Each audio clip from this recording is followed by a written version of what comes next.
Assalomu alaykum. Innova kitobi 38-mavzu 1-45 masalalarda video tahlilini boshladik. Birinchi masala. Yuqoriga tik otilgan jismning biror vaqt o'tgandan keyingi kinetik energiyasi 200 joul, potensial energiyasi esa 400 joulga teng. Uning to'liq mexanik energiyasini toping deydi. Demak, to'liq mexanik energiya ixtiyoriy vaqtdagi kinetik va potensial energiyalarning yig'indisiga teng bo'ladi. 600 joul. S javob. Ikkinchi masala. Yuqoriga tik otilgan jismning to'liq mexanik energiyasi 200 joulga teng. Uning kinetik energiyasi 160 joulga teng bo'lgan vaqtdagi potensial energiyasini toping deyilyapti. Yuqoridagi formuladan potensial energiyani topadigan bo'lsak, to'la energiyadan kinetik energiyani ayirib yuboramiz. E potensial barobar E to'la minus E kinetik hisoblanilsa 40 joul chiqadi. Javob. Uchinchi masala. Yuqoriga tik otilgan jismning to'liq mexanik energiyasi 400 joulga teng. Uning potensial energiyasi 290 joulga teng bo'lgan vaqtdagi kinetik energiyasini toping deyiladi. Demak, bunda ham E kinetik barobar E to'la minus E potensial formula orqali hisoblab topilishi mumkin bo'ladi. A javob. To'rtinchi masala. Quyidagi silliq sirtda harakatlanayotgan jismning 4 ta vaziyati ko'rsatilgan. Rasmdagi qaysi vaziyatda uning kinetik va potensial energiyalari haqidagi noto'g'ri ma'lumot ko'rsatilgan deyilyapti. Ideal holatda to'la energiya o'zgarmaydi va bu to'la energiyamiz kinetik 0 ga teng bo'lgandagi potensial energiyaning maksimal qiymatiga yoki potensial 0 ga teng bo'lgandagi kinetik energiyaning maksimal qiymatiga teng bo'ladi yoki ixtiyoriy vaqtdagi kinetik va potensial energiyalarni yig'indisiga teng bo'ladi. Ideal holatda to'la energiya o'zgarmaydi. Real holatda esa ishqalanish va qarshilik kuchlarining hisobiga to'la energiya o'zgarishi mumkin. Buni masala shartida o'zi alohida aytib o'tib ketadi. Havoni qarshilik kuchini hisobga oling deb. Agar indamasa ideal holat deb to'la energiyani o'zgarmas deb olib ketaveramiz. Demak, bu yerda 4 ta vaziyatdagi to'la energiya o'zgarmasligi kerak bo'ladi. Bunda faqat 4-holatda kinetik va potensial energiyalarning yig'indisini hisoblaganimizda 510 joul bo'lyapti. Qolgan 3 ta holatda 500 jouldan bo'lyapti. Demak, mana shu 4-vaziyatda kinetik va potensial energiyalarning yig'indisi 510 joul bo'lyapti va bu noto'g'ri ma'lumot bo'lyapti. Javob. 5-test. Yuqoriga tik otilgan jismning eng katta kinetik energiyasi 4 kilojoulga teng. Uning to'liq mexanik energiyasini toping. Yuqorida aytganimizdek, kinetik energiyaning maksimal qiymati to'la energiyaga teng bo'ladi. Xuddi shunday potensial energiyaning maksimal qiymati ham to'la energiyaga teng bo'laveradi. 6-masalada potensial energiyaning maksimal qiymatini bergan, shu orqali to'la energiyani topsak bo'laveradi. 7-masalada potensial energiyaning maksimal qiymati berilyapti-da, kinetik energiyaning maksimal qiymati so'ralyapti. Ideal holatda bular bir-biriga teng bo'ladi va bular to'la energiyani beradi. 8-masala. Yuqoriga tik otilgan jismning biror vaqt o'tgandan keyingi kinetik energiyasi 200 joul, potensial energiyasi esa 400 joulga teng. Yana 2 sekund o'tgandan keyingi potensial energiyasi 500 joulga teng bo'lsa, shu vaqt momentidagi kinetik energiyasini toping deyilyapti. Demak, bizga jismning 2 ta vaqt momentidagi kinetik va potensial energiyalari berilyapti. Ideal holatda ularning yig'indisi to'la energiyani beradi va to'la energiya o'zgarmaydi. Shuning uchun 2 ta holat uchun yozilyapti. E kinetik 1 plus E potensial 1 barobar bo'lyapti. E kinetik 2 plus E potensial 2 ga. Bundan E kinetik 2 ni topadigan bo'lsak, 100 joul ekanligi kelib chiqyapti. D javob. Pastda ushbu masalaning chizmasi ham berib o'tilgan. Ixtiyoriy 2 ta vaziyatdagi energiyalari tasvirlab o'tilgan. 9-masalada ham xuddi shunday, faqat endi potensial energiyani so'ralyapti 2-holatdagi. 10-masala. Massasi 6 kg bo'lgan jism 17 metr balandlikdan boshlang'ich tezliksiz tushmoqda. Yo'lning o'rtasida potensial va kinetik energiyalari yig'indisi qanday bo'ladi deyilyapti.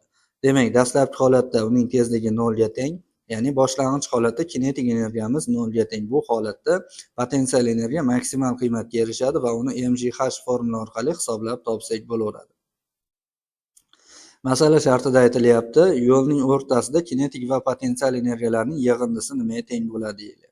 Ixtiyoriy nuqtada kinetik va potensial energiyalarning yig'indisi to'la energiyaga teng bo'ladi va bu to'la energiyamiz potensial energiyani maksimal qiymatiga ham teng bo'lishi mumkin. Demak, kinetik va potensial energiyalarning yig'indisi 1020 joulga teng bo'ladi. A javob. 11-test. 10 metr balandlikdan boshlang'ich tezliksiz erkin tushayotgan yarim kilogramm massali jismning kinetik va potensial energiyalari yig'indisini toping deyilyapti. Demak, dastlabki holatda boshlang'ich tezligimiz 0 ga teng, kinetik energiyamiz 0, potensial energiya maksimal qiymatga erishadi va uni mgh formula orqali hisoblab topsak bo'laveradi. Hisoblanilsa 50 joul bo'lyapti. Va bizdan so'ralyapti erkin tushayotgan jismning kinetik va potensial energiyalari yig'indisini toping. Bu bizda to'la energiyani beradi, ya'ni 50 joulga teng bo'ladi. S javob.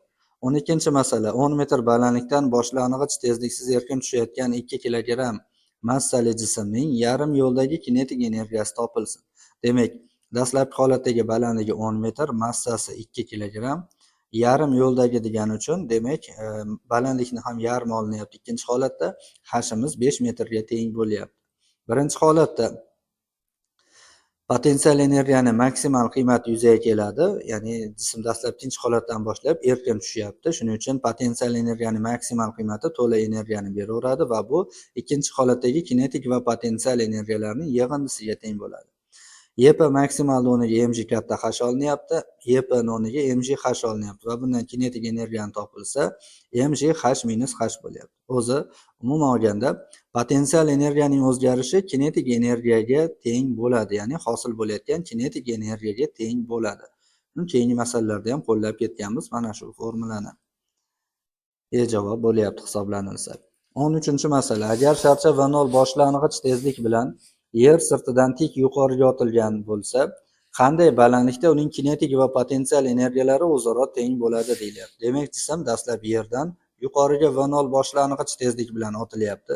Dastlabki holatda yerda turgani uchun potensial energiyamiz 0 ga teng va bunda maksimal kinetik energiyaga ega bo'ladi. Ma'lum bir vaqt o'tgandan keyin tezligi V0 dan V gacha kamayyapti va qandaydir balandlikka chiqyapti. Shuni hisobiga unda ham kinetik ham potensial energiya yuzaga keladi.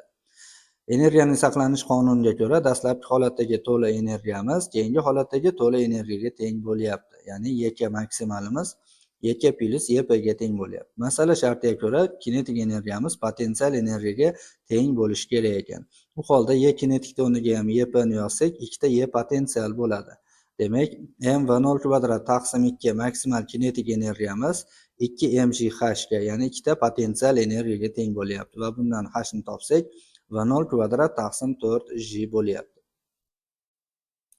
Bu yerda uning maksimal ko'tarilish balandligini topadigan bo'lsak, h barobar V0 kvadrat taqsim 2g bo'lar edi kinematikada va buni kichkina h bilan solishtiradigan bo'lsak, 2 marta kattalik kelib chiqyapti. Ya'ni katta h'imiz 2 ta kichkina h ga teng bo'lyapti. Bundan kichkina h ni topsak, h taqsim 2 ga teng bo'ladi. Javob. 14-masalada kinetik energiya potensial energiyaga teng bo'ladigan balandlik so'ralgan. Buni yuqorida topdik. H barobar V0 kvadrat taqsim 4g. Shu formula so'ralyapti. 15-16-masalalarda ham xuddi shu formula orqali hisoblab topilgan. Faqatgina tezliklari ikki xil holatda berilgan bu yerda. 17-masala. 10 metr balandlikdan boshlang'ich tezliksiz erkin tushayotgan 1 kilogramm massali jismning 3 metr balandlikdagi potensial va kinetik energiyalarini toping deyilyapti. Dastlabki holatda kinetik energiyamiz 0 ga teng, erkin tushayotgan edi 10 metr balandlikdan. Shuning uchun potensial energiya maksimal qiymatga teng bo'ladi, mgh. Hisoblanilsa 100 joul bo'lyapti va bu to'la energiyani beradi bizga. Keyingi holatdagi, ya'ni kichkina h 3 metr balandlikdagi potensial energiya hisoblab topilyapti va shu nuqtadagi kinetik energiyani topish uchun to'la energiyadan potensial energiya ayirib qo'yilyapti. S javob. 18-masala. Jism h balandligidan boshlang'ich tezliksiz erkin tushyapti ekan. Kinetik energiyasi yerdan qanday balandlikda potensial energiyasidan 3 marta katta bo'ladi deyilyapti. Demak, dastlabki holatda bu ham erkin tushayotgani uchun, boshlang'ich tezligi 0 bo'layotgani uchun potensial energiyaning maksimal qiymati mgh to'la energiyaga teng bo'lyapti. Va Masala shartiga ko'ra kinetik energiyamiz potensial energiyadan 3 marta katta bo'lyapti. Bu holda YK plus YP'miz Y to'laga teng bo'lishidan YK o'rniga 3 ta Y potensialni qo'ysak, qo'shilib 4 Y potensialimiz Y to'laga teng bo'ladi. Y potensial o'rniga mgh(x) olinyapti. Yerdan qanday balandlikda ana shunday 3 marta katta bo'ladi potensial energiyasi degan savolga javob berishimiz kerak. Shuning uchun 4 mgh(x) barobar bo'lyapti. Y to'lani o'rniga yuqorida yozganimizdek mgh ni qo'yyapmiz. Va bundan h(x) ni topsak h/4 bo'lyapti. Demak, kinetik energiyasi h/4 balandlikda potensial energiyadan 3 marta katta bo'lar ekan. 19-masala. Jism h balandlikdan erkin tushmoqda, uning potensial energiyasi kinetik energiyasiga teng bo'ladi. Qanday nuqtada deyilyapti. Demak, maksimal holatdagi potensial energiyamiz, ya'ni mgh-imiz Y to'lani beradi va bizdan so'ralyapti YP YK ga teng bo'ladigan tezlikni. Qanday tezlikka erishganda shunday bo'ladi deyilyapti. Demak, YK plus YP'imiz Y to'laga teng edi. Bu yerda kinetik energiyani potensial energiyani o'rniga kinetik energiya qo'yilyapti. U holda ikkita Y kinetigimiz Y to'laga teng bo'lyapti va bunda Y kinetikni o'rniga mv kvadrat taqsim 2 qo'yilyapti. Y to'lani o'rniga maksimal potensial energiya ya'ni mgh qo'yilyapti va bundan v topilsa ildiz osti jh bo'ladi. C javob. 20-masala. Qanday balandlikda potensial energiya kinetik energiyadan 3 marta katta bo'ladi deyilyapti. Bundan kinetik energiyani topadigan bo'lsak 1/3 Y potensial bo'ladi. E'tibor beradigan bo'lsalaring, tezligini so'raydigan bo'lsa potensial energiyani o'rniga kinetik energiya qo'yilyapti. Balandligini so'ralsa kinetikni o'rniga potensial energiya qo'yilyapti. Ya'ni qanday nisbatda bo'lsa shunday nisbatda qo'yilyapti. Bu yerda ham YK plus YP'imiz Y to'laga teng bo'layotgan edi. Balandlikni so'ragani uchun YK ni o'rniga 1/3 Y potensial olinyapti. Shunda o'rniga qo'yib hisoblanilsa 4/3 Y potensialimiz Y to'laga teng ekanligi kelib chiqadi va bundan Y potensialni o'rniga mgh(x), Y to'lani o'rniga mgh qo'yilsa, mg'lari qisqarib ketadi-da, hx barobar 3/4h ekanligi kelib chiqadi. A javob. 21-masala. Yuqoriga V0 boshlang'ich tezlik bilan otilgan jismning kinetik energiyasi qanday balandlikda uning potensial energiyasining yarmiga teng bo'ladi. Demak, kinetigimiz potensial energiyaning yarmiga teng bo'ladi deyilyapti. To'la energiyamiz yuqoriga V0 boshlang'ich tezlik bilan otilyapti jism va ana shu vaqtda kinetik energiyaning maksimal qiymati to'la energiyaga teng bo'laveradi. M V0 kvadrat taqsim 2. Bunda YK plus YP'imiz Y to'laga teng ekanligidan Y kinetikni o'rniga 1/2 Y potensial olinyapti va bunda unga Y potensial qo'shilganda 3/2 Y potensial barobar Y to'la degan ifoda hosil bo'lyapti. Potensial energiyani o'rniga mgh, to'la energiyani o'rniga maksimal kinetik energiya mv0 kvadrat taqsim 2 olinyapti va bundan h topilsa v0 kvadrat taqsim 3 j bo'lyapti. B javob. 22-masala. 22-masalada ham xuddi shunday, ya'ni mana shu formulada tezlikni o'rniga 60 ni qo'yib hisoblab qo'yilyapti. 23-masala ham deyarli shunday, faqat endi kinetik energiyamiz potensial energiyadan 2 marta katta bo'lyapti. U holda to'la energiyamiz YK plus YP da YK ni o'rniga 2 ta Y potensialni qo'ysak, 3 ta Y potensialga teng bo'ladi. Va bu to'la energiyamiz boshqa tomondan maksimal kinetik energiyaga teng bo'ladi. Demak, 3 mgh ni mv0 kvadrat taqsim 2 ga tenglaydigan bo'lsak, h barobar bo'ladi v0 kvadrat taqsim 6 j va bu hisoblab qo'yilyapti. 24-masala. Yuqoriga 30 metr taqsim sekund tezlik bilan otilgan jism potensial energiyasi qanday balandlikda kinetik energiyasining 2/3 qismini tashkil qiladi. Demak, bu yerda potensial energiyamiz 2/3 Y kinetik bo'lyapti va bundan Y kinetikni topsak 3/2 Y potensial ekanligi kelib chiqadi. U holda to'la energiyamiz YK plus YP da kinetik energiyaga 3/2 Y potensialni qo'yib hisoblasak, 3/2 Y potensial plus Y potensial bo'lib, to'la energiyamiz 5/2 Y potensial bo'ladi va boshqa tomondan to'la energiyamiz maksimal kinetik energiyaga teng bo'ladi. Shuning uchun mv0 kvadrat taqsim 2 ni tenglanilyapti 5/2 mgh ga. Va bunda h o'rniga va bundan h ni topadigan bo'lsak, massalari qisqarib ketib v0 kvadrat taqsim 5 j bo'linyapti. O'rniga qo'yib hisoblanilsa 18 metr bo'lyapti. B javob. 25. Yuqoriga tik otilgan jism h barobar 15 metr balandlikdagi kinetik energiyasi shu balandlikdagi potensial energiyasining 3/1 qismiga teng. Demak, jism 15 metr balandlikda edi. Undagi potensial energiyani topsak, mgh 150 m ga teng bo'lyapti. Bu yerda massa noma'lumligi uchun m ligicha qolyapti. Kinetik energiya esa potensial energiyadan 3 marta kichkina ekanligi aytib o'tilgan. Shuning uchun o'rniga qo'yilsa 50 m ga teng bo'lyapti. Bu yerda m jismning massasi, metr emas. To'la energiyamiz maksimal kinetik energiyaga yoki potensial va kinetik energiyalarning yig'indisiga teng bo'ladi. Demak, potensial va kinetik energiyalarning yig'indisi 200 m bo'lyapti.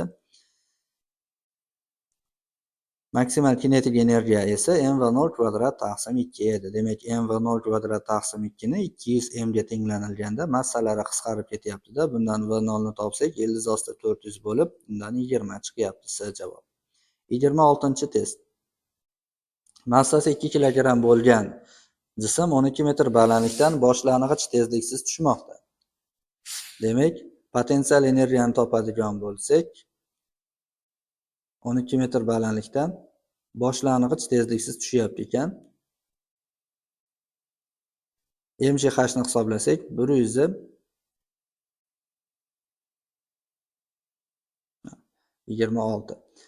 h 12 metr ekan, massasi 2 kg va masala shartiga ko'ra yo'lning 25% ni o'tgach, uning kinetik energiyasi qanday bo'ladi deyilyapti. Bunda nima qilinyapti? U dastlab 12 metr balandlikdan tushayotgan edi. Jami bosib o'tadigan yo'li 12 metr. Shuni 3/4 qismini bosib o'tadigan bo'lsa, ya'ni 25% ni bosib o'tdi degani 75% qoldi degani. 75% esa koeffitsiyenti 3/4 bo'ladi. Demak, kichkina hashimiz 3/4 h ga teng bo'lyapti. Hisoblanilsa 9 metr. Jism 12 metr balandlikdan harakatni boshlayapti-da, 9 metr balandlikgacha tushyapti va bunda qanchadir energiya yo'qotyapti, ya'ni potensial energiyasini yo'qotyapti.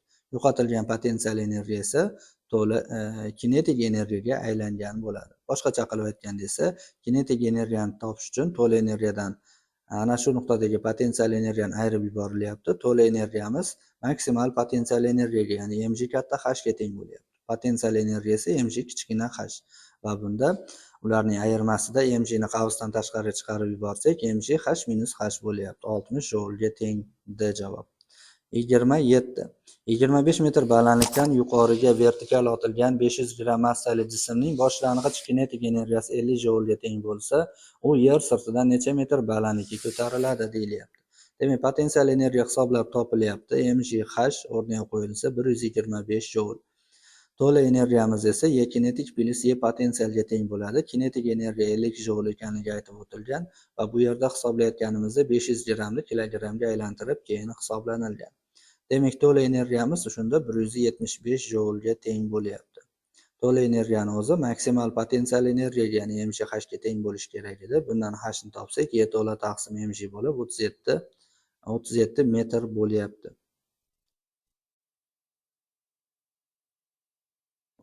35 metr bo'lyapti. E javob. 28. Tosh yerga 10 metr taqsim sekund tezlik bilan urildi va yerdan necha metr balandlikka tosh yerga 10 metr taqsim sekund tezlik bilan urilyapti ekan, yerdan necha metr balandlikda uning tezligi 1 metr taqsim sekund bo'lgan deyiladi. Demak, bizga jismning maksimal kinetik energiyasi berilyapti. m kvadrat taqsim 2. Buni hisoblasak 50 m ga teng bo'lyapti. M bu yerda jismning massasi. Ikkinchi holatdagi kinetik energiyasi topilyapti. Ya'ni bizdan so'ralgan 1 metr taqsim sekund tezlikka erishgandagi balandligini toping deyilgan. Demak, kinetik energiyani hisoblasak m v 1 kvadrat taqsim 2. Bu yerda tezlikni o'rniga 1 ni qo'yib hisoblasak 0.5 m bo'lyapti. M bu yerda jismda massasi.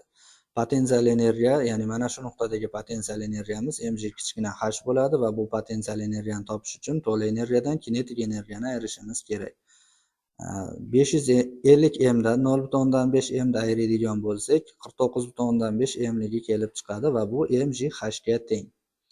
Ya'ni potensial energiyaga teng bo'lyapti va bundan h ni topsak 49,5 taqsim j bo'lib 4.95 metrligi kelib chiqyapti. Bu yerda m'lari qisqarib ketib, h barobar 49,5 taqsim j bo'lyapti va hisoblanilgandan keyin 4,95 metr bo'lyapti. Bu yerdagi m endi metr birlik sifatida kelyapti.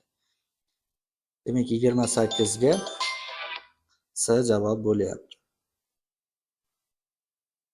30-masala. H balandlikdan tashlangan koptok yerdan sapchib 3h balandlikka ko'tarilishi uchun uni qanday boshlang'ich tezlik bilan tashlash kerak deyilyapti.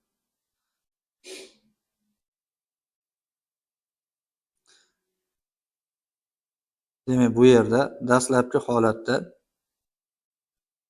h balandlikda qandaydir kinetik energiyaga ham ega edi. Ya'ni mgh plus m va 0 kvadrat taqsim 2 edi. Keyin esa u 3h balandlikka qaytib chiqyapti-da, ma'lum bir vaqtga to'xtayapti. Ya'ni potensial energiya maksimal qiymatga ega bo'lyapti.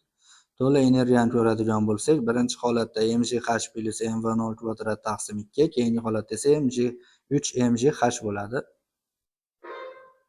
Va bundan V0 ni topadigan bo'lsak, V0 barobar bo'ladi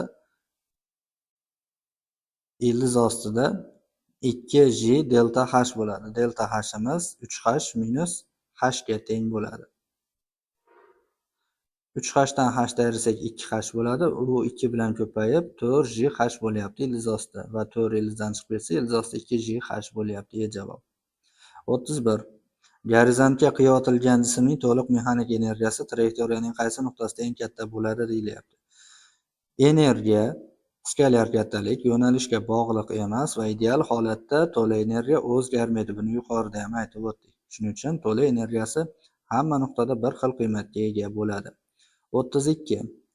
2 kilogramm massali tosh gorizantga nisbatan burchak ostida otilyapti-da, trayektoriyaning eng yuqori nuqtasidagi to'la energiyasi so'ralyapti. To'la energiyamiz maksimal kinetik energiyaga yoki maksimal potensial energiyaga teng bo'ladi deganmiz. Bu holatda demak to'la energiyani maksimal kinetik energiya orqali topishimiz mumkin bo'ladi. Ya'ni Y to'lamiz m va 0 kvadrat taqsim 2 ga teng bo'ladi. O'rniga qo'yilsa 100 joule. Bitta holatga e'tibor qaratamiz. Gorizontga burchak ostida otilganda vertikal harakatdan biroz farqi bo'ladi.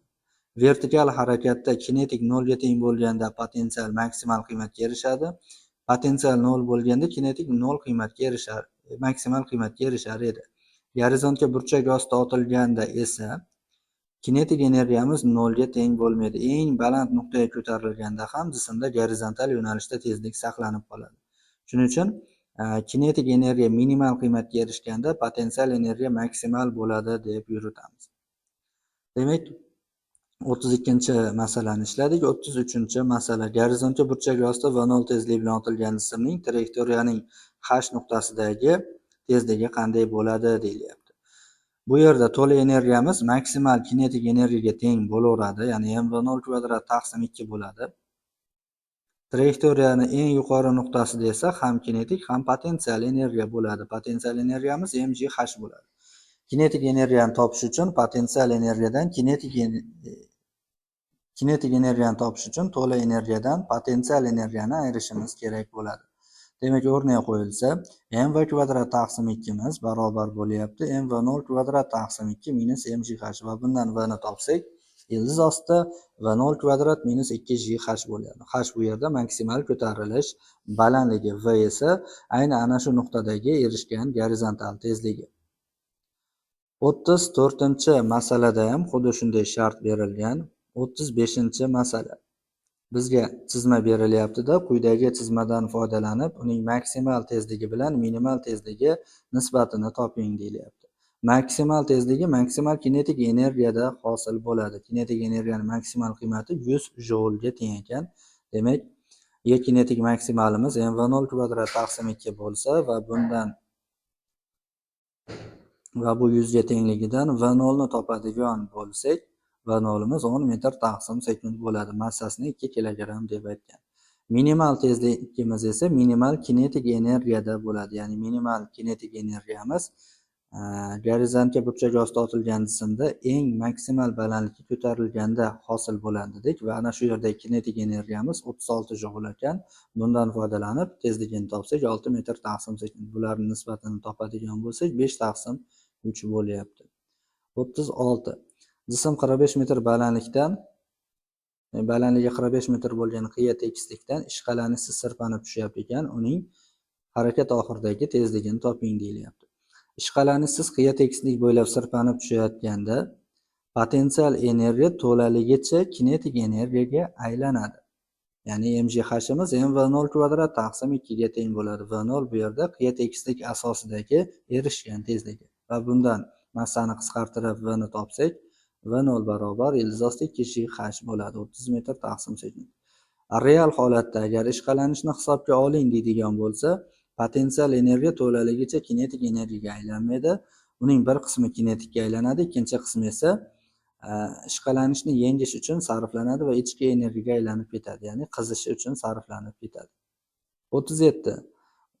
37da endi mana shu yerdan balandlikni toping degan, balandlikni topadigan bo'lsak, v0 kvadrat taqsim 2g bo'ladi. 38-masala.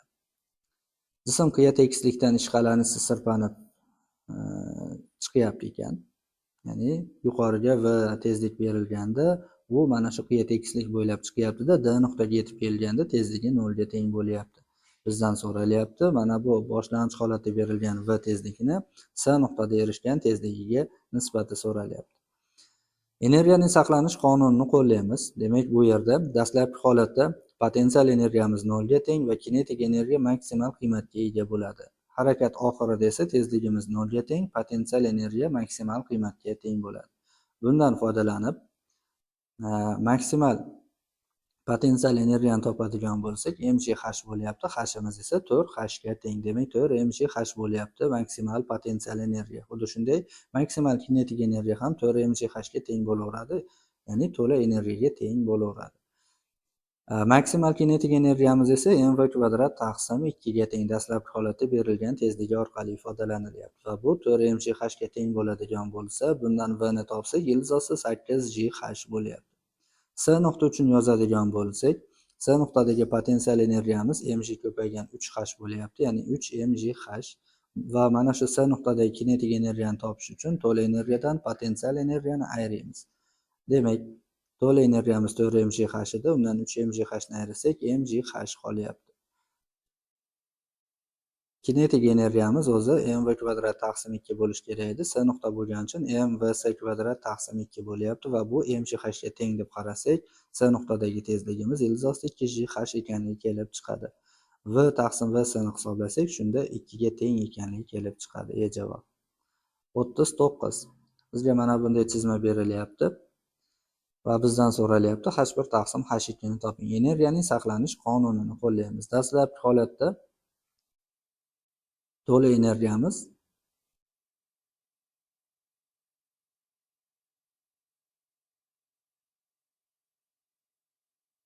demak, energiyaning saqlanish qonuniga ko'ra, birinchi nuqtada kinetik va potensial energiyalarning yig'indisi to'la energiyani beradi. Ikkinchi nuqtada kinetik energiyaning maksimal qiymati to'la energiyani beradi. Uchinchi nuqtada esa kinetik va potensial energiyalarning yig'indisi to'la energiyani beradi. Mana bu ikkinchi nuqtadan foydalanib to'la energiyani o'zini hisoblab topilyapti.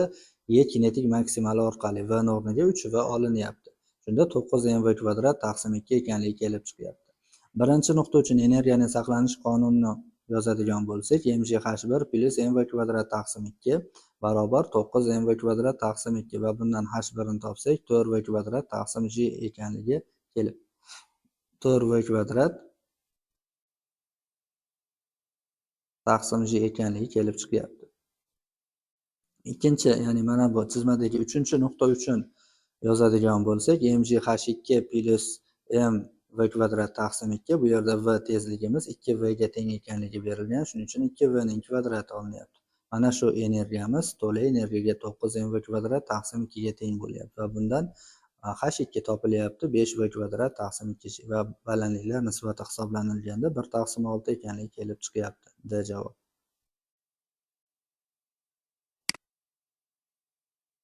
Har qancha masalada ham xuddi shunday yo'l tutilgan. Demak, 40-masalada birinchi nuqta uchun yozadigan bo'lsak, 3mgh potensial energiya bilan mv kvadrat taqsim 2 kinetik energiyaning yig'indisi to'la energiyani beryapti. Ikkinchi nuqta uchun esa 2mgh potensial energiya bilan m taqsim 2 2v ning kvadrati to'la energiyani beryapti va bundan v barobar ilzosda 2 taqsim 3 gh ekanligi kelib chiqyapti. Bizdan so'ralgan A nuqtadagi kinetik energiya bilan B nuqtadagi potensial energiyalar nisbati. A nuqtadagi kinetik energiyamiz mv kvadrat taqsim 2, B nuqtadagi potensial energiya esa 2mgh. Nisbat oladigan bo'lsak 1 taqsim 6 ekanligi kelib chiqyapti. A javob. 41-masalada ham xuddi shunday holat.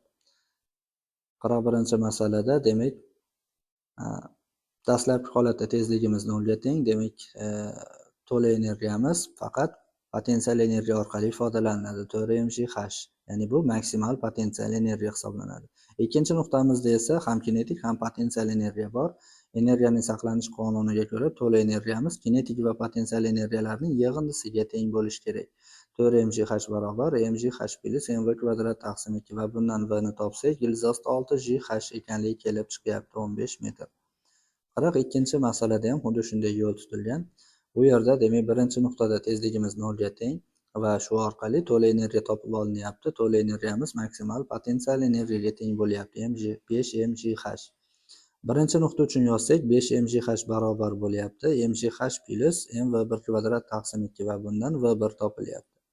Ikkinchi nuqta uchun yozadigan bo'lsak 5mgh barobar 2mgh balandligi 2h ga tengligi uchun 2mgh plus mv2 kvadrat taqsim 2 va bundan v2 ni topsak, ilzosda 6gh ekanligi kelib chiqyapti va v1 taqsim v2 ni topsak, 2 taqsim ilzosda 3 bo'lyapti. Buni irratsionallikdan qutqarish uchun surat mahrajda ilzosda 3 ga ko'paytirib qo'yilyapti.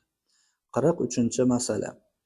Ipga osilgan sharcha 5 sm balandlikka og'dirib qo'yib yuborildi. Muvozanat vaziyatdan o'tayotgandagi tezligini toping. Bu yerda h balandlikka og'dirib qo'yib yuborilganda bu yerda hosil bo'layotgan potensial energiya to'laligicha kinetik energiyaga aylanadi.